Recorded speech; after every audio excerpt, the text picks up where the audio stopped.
bom dia. Graça e paz, meus irmãos. Que Deus abençoe a todos. Amém. Estaremos dando continuidade no cronograma de leitura nos capítulos 114, 115 e finalizando no capítulo 116 do livro de Salmos. Do capítulo 114, entre os versos de 1 a 2, Israel tornou-se o reino santo de Deus. A sessão de abertura, irmãos, relembra o Êxodo, quando Israel saiu do Egito, e sua consequência. Judá se tornou o santuário de Deus, e Israel se tornou o domínio de Deus. Ou seja, Israel é o lugar santo onde Deus governa. Judá provavelmente representa todo Israel aqui, o que faria sentido se, como muitos estudiosos dizem e pensam, este salmo vem depois do exílio babilônico, quando Judá era tudo o que restava do povo antigo. Descrever o Egito como um povo de língua estranha apoia ainda mais isto. Judá tinha recentemente habitado entre o outro povo que falava uma língua desconhecida. E aqui nós temos algumas referências. Deuteronômio, capítulo 28, versos 49, Jeremias, capítulo 5, versos 15, Ezequiel, capítulo 3, versos de 5 a 6. Dando continuidade no capítulo 114, entre os versos de 3 a 6, o Mar Vermelho e o Rio Jordão é citados nesses versículos. A próxima sessão aqui lembra como Deus dividiu o Mar Vermelho e mais tarde o Rio Jordão, onde os dois eventos são explicitamente se juntou por causa de seu povo. As montanhas podem referir-se à chegada de Deus ao Sinai, como vimos em Êxodo, capítulo 19, versículo 18. Os elementos naturais são personificados, como se o mar, o rio e as montanhas estivessem todos aterrorizados pelo Senhor. Esta imagem é projetada para mostrar o poder absoluto que Deus tem sobre sua própria criação. Capítulo 114, entre os versos de 7 a 8. Treme, ó terra, na presença de Deus. A terceira sessão continua a falar do poder de Deus sobre o mundo. Treme, ó terra. Assim como no capítulo 97, versos 4 de Salmos, isso direciona a atenção dos cantores para como Deus pode varrer toda a oposição, transforma a rocha em uma piscina. Há dois eventos como este no Pentateuco, lá em Êxodo, capítulo 17, verso 6, e em Números, capítulo 20, versos 8. E ambos estão provavelmente em vista. E em ambos os casos, Deus mostrou seu poder sobre os elementos para cuidar do seu povo. O povo de Deus, em cada geração, pôde cantar isso e ter coragem de seu grande poder. No Salmo 114, o salmista retrata a soberania de Deus revelada quando Israel saiu do Egito. Ele nos mostra que ali algumas coisas aconteceram. E aí eu vou citar elas para os irmãos. Primeiro, Judá tornou-se o santuário de Deus. Segundo, Israel o seu domínio. Terceiro, o mar olhou e fugiu. Quarto, o Jordão retrocedeu. E quinto, os montes saltaram em poucas palavras. Isso significa que o futuro do mundo mudou, como a saída do povo de Deus do domínio do Faraó. Ali estava comprovado que o domínio do Senhor se estenderia sobre todas as nações e que, por fim, todo olho veria sua glória revelada em Jesus. Somos aqui, então, irmãos, convidados a refletir sobre a grandeza de Deus neste êxodo e nos preparar para algo ainda maior. O êxodo sobre o qual Jesus, Moisés e Elias conversaram durante a transfiguração do Senhor, onde fomos tirados do governo de Satanás e transportados para o reino de Cristo, que é a nossa Páscoa eterna. Finalizando o capítulo 114, fomos resgatados para fazer parte de um povo santo, submissos à autoridade de Deus e servindo como testemunhas, uma nação escolhida que não pode ser impedida por nada, nem ninguém. Um povo para que a provisão e cuidados sejam constantes. No Salmo 115, este é um salmo onde vimos um hino exortando o povo de Deus a confiar e adorar somente ao Senhor, lembrando-os de que somente Ele é digno de sua mais profunda lealdade. No fundo, espreita a tentação de recorrer aos deuses adorados em outras nações, e a congregação deve entender como é inútil servir a tais divindades. Alguns estudiosos supõem que a provocação dos gentios, onde está o Deus deles, como vimos no versos 2, é a descrição de ídolos inúteis entre os versos 4 e 8, que é evidência de que o salmo surgiu após o exílio, quando Israel estava exposto a tais insultos e tentações.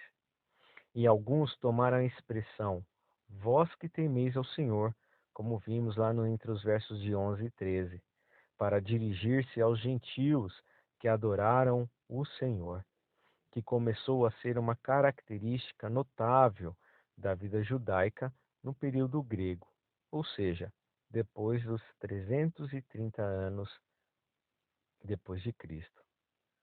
Nenhum desses argumentos, irmãos, é decisivo. No entanto, como os comentários mostram, as provocações e tentações existiram em todos os períodos, e a expressão temer ao Senhor prontamente se aplica a qualquer um dos fiéis em Israel em qualquer época.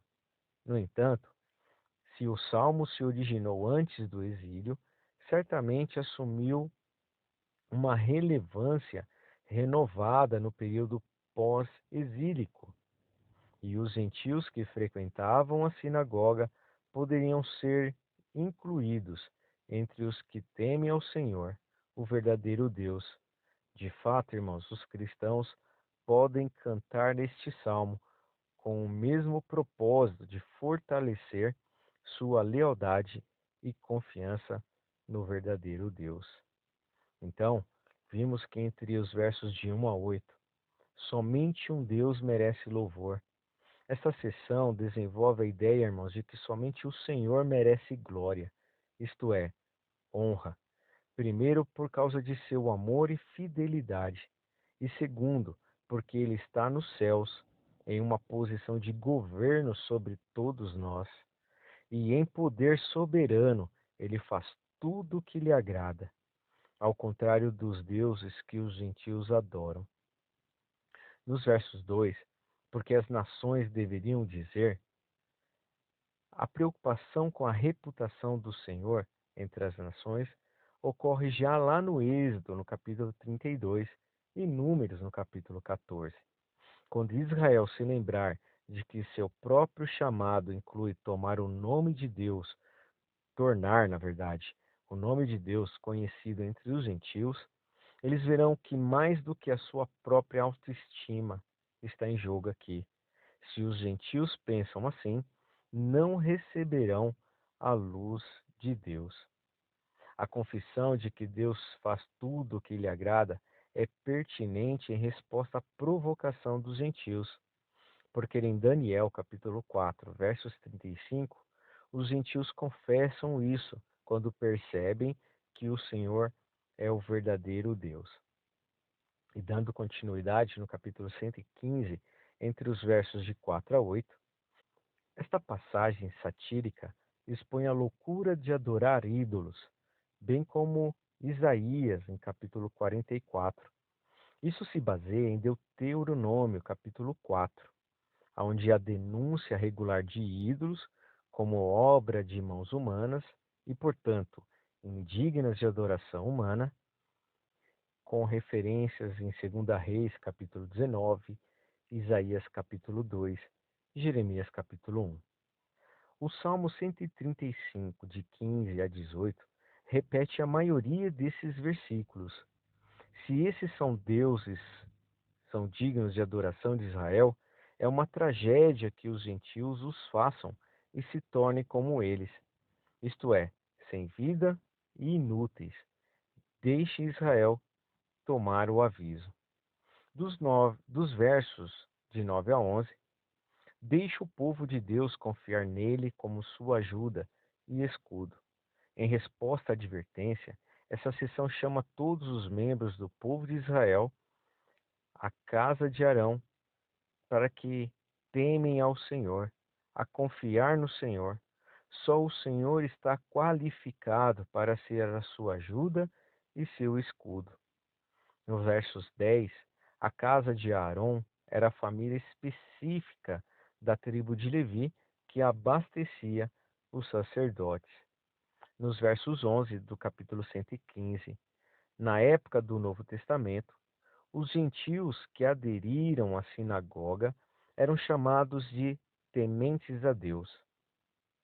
Embora o Antigo Testamento esperasse que os gentios viessem a temer ao Senhor, não há evidências nem do Antigo Testamento, nem dos apócrifos, de que esse termo tenha sido assumido o seu sentido especializado. Suficientemente para o Salmo usá-lo, o termo descreve Israel como uma comunidade ligada ao Senhor por aliança, e talvez designe especialmente aqueles membros com verdadeira piedade. Ao mesmo tempo, o mesmo que não sejam da casa de Arão, nem da etnia de Israel, e uma vez que os gentios do mundo greco-romana começaram a frequentar a sinagoga, eles puderam se ver abordado aqui. Dos versos 12 a 15 do capítulo 115, a próxima sessão expressa a confiança de que Deus realmente abençoará seu povo e ora para que ele continue a fazê-lo. O versículo 14 ecoa Deuteronômio capítulo 1, antecipando que o povo de Deus aumentará através de seus filhos. E Salmos, capítulo 115, versos 15, ecoa lá em Gênesis, capítulo 1. Deus chamou Israel para dar-lhes os privilégios que Adão perdeu. Dos versos 16 a 18, bendizemos ao Senhor para sempre. O salmo termina fazendo com que a congregação cante sobre sua renovada dedicação para abençoar o Senhor em resposta à sua bênção. Esta passagem concorda com o verso 15. O Senhor fez o céu e a terra. Os céus são onde o Senhor habita, no lugar de governo, enquanto a terra ele deu aos filhos do homem, isto é, à humanidade em geral, para quem Israel é a primeira parcela de sua renovação em imagem de Deus. Capítulo 115, versos 17. Os mortos não louvam ao Senhor. Esta é uma afirmação deste capítulo. E finalizando, irmãos, o capítulo 115. O salmista faz questão de colocar o ser humano no lugar de criatura e dizer: não a nós, Senhor, nenhuma glória para nós, mas sim ao teu nome, por teu amor e por tua fidelidade. Toda a honra e glória do povo de Deus deve ser somente para ele. Não deve haver idolatria com relação a objetos, seres, pessoas, lugares, autoridades, enfim. Os ídolos não podem fazer nada por nós, pois eles são vaidades. Por isso, irmãos, o salmista nos exorta: confie no Senhor, ó Israel. Ele é o seu socorro e o seu escudo. Confiem no Senhor, sacerdotes. Ele é o seu socorro e o seu escudo. Vocês que temem a Deus, confiem no Senhor. Ele é seu socorro e o seu escudo. Ou seja, amados irmãos, dos mais simples ao mais importante, todos devem confiar no Senhor.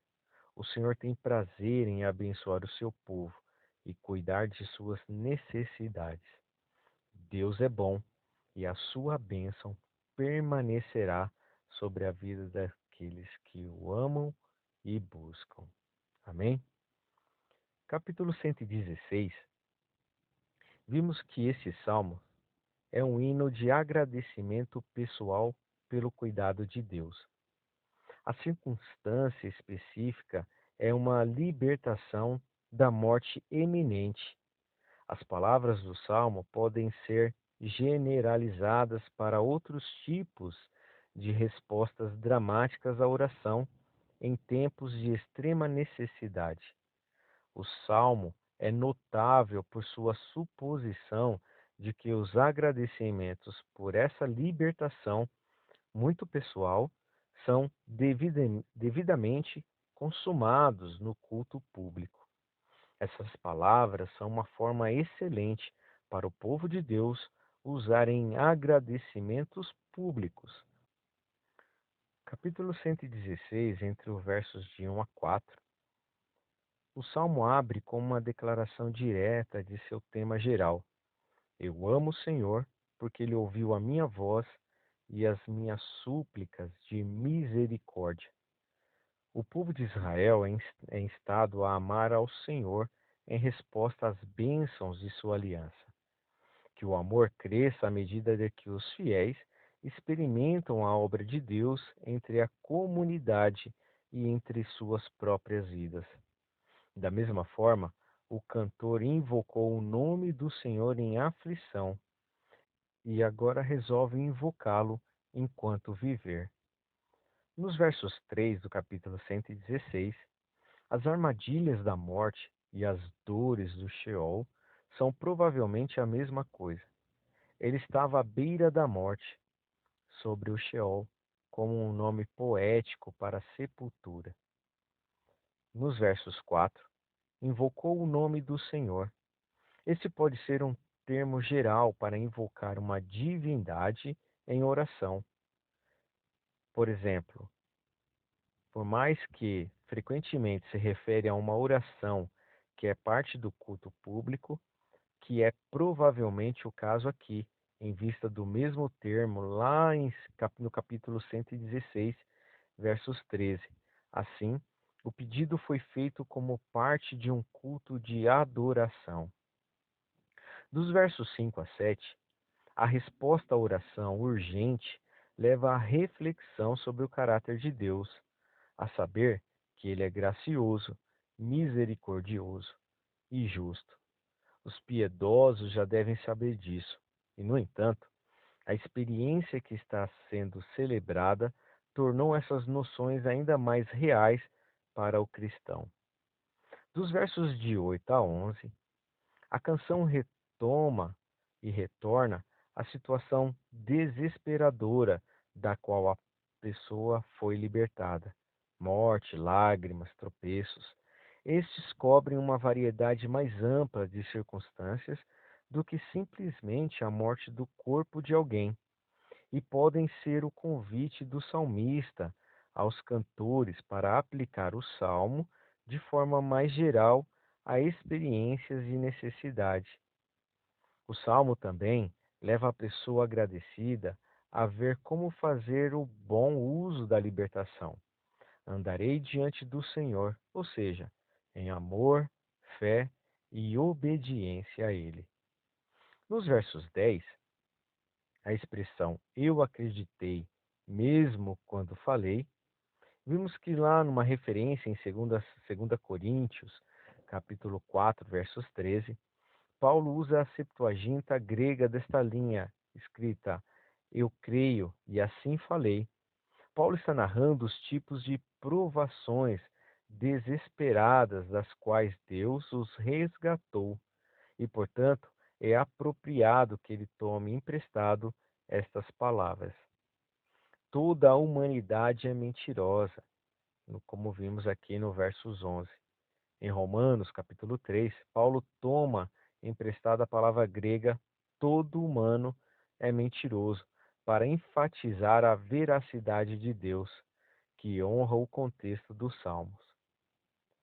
Dos versos 12 a 19, como devo mostrar meus agradecimentos a Ele? A seção final levanta a questão: o que devo dar ao Senhor por todos os benefícios para mim? A resposta, irmãos, é com atos de adoração pública, como mostram as seguintes frases: o cálice da salvação, talvez uma parte do sacrifício de ação de graças, invocar o nome do Senhor, pagar meus votos e os seus votos e oferecer a Ele o sacrifício de ação de graças, na presença de todo o seu povo e nos átrios da casa do Senhor. A libertação pessoal é um benefício para todo o povo e toda a congregação participa de ação de graças. Finalizando, irmãos, o capítulo 116. Vimos aqui então que o salmista oferece a Deus uma bela oração de gratidão. O Senhor lhe concedeu muitos livramentos. Sua vida teria sido tirada caso não houvesse intervenção. A gratidão do salmista é tão forte que ele diz: eu amo o Senhor. É exatamente esse sentimento que deve ser gerado em nosso coração ao ver os milagres que o Senhor Deus tem operado em nossas vidas. Já passado o período de aflição, o salmista agora acalenta sua alma, dizendo: retorne ao seu descanso, ó minha alma, porque o Senhor tem sido bom para comigo. Devemos nos lembrar das lutas e dores que enfrentamos, sob a perspectiva do agir de Deus. São muitas e grandes as lutas que enfrentamos, mas o Senhor tem nos livrado. E por crer desta forma que o salmista diz: eu criei, ainda que tenha dito, estou muito aflito. No momento da aflição, nós podemos escolher qual será a nossa postura. Mesmo passando pela aflição, o salmista permanece crendo. Muitas pessoas, quando passam pela aflição, esquecem a fé. Um bom exemplo disso é o povo de Israel no deserto, após a saída do Egito. No Salmo 116, encerra com uma expressão muito famosa no meio do povo de Deus: como posso retribuir ao Senhor toda a sua bondade para comigo? Erguerei o cálice da salvação e invocarei o nome do Senhor. A única maneira, irmãos, de demonstrar a Deus que somos realmente gratos por seu agir em nossas vidas é tomando o cálice da salvação, isto é, recebendo o Jesus como nosso Senhor e Salvador de nossas vidas e confessando-o publicamente, ou seja, guardar e amar a palavra de Deus são a melhor maneira de mostrar ao Senhor o quanto eu e você somos gratos por tudo que Ele tem feito em nossas vidas e por tudo aquilo que Ele fará por meio de nossas vidas também. Amém? E com isso, amados irmãos, nós finalizamos a leitura e exposição dos capítulos 114, 115 e 116 do livro de Salmos. Amém? Que Deus os abençoe grandemente. Tenham todos uma excelente leitura, uma excelente meditação das Sagradas Escrituras. Um forte abraço, amados irmãos, e até amanhã, se assim Deus nos permitir. Amém? Fiquem com Deus.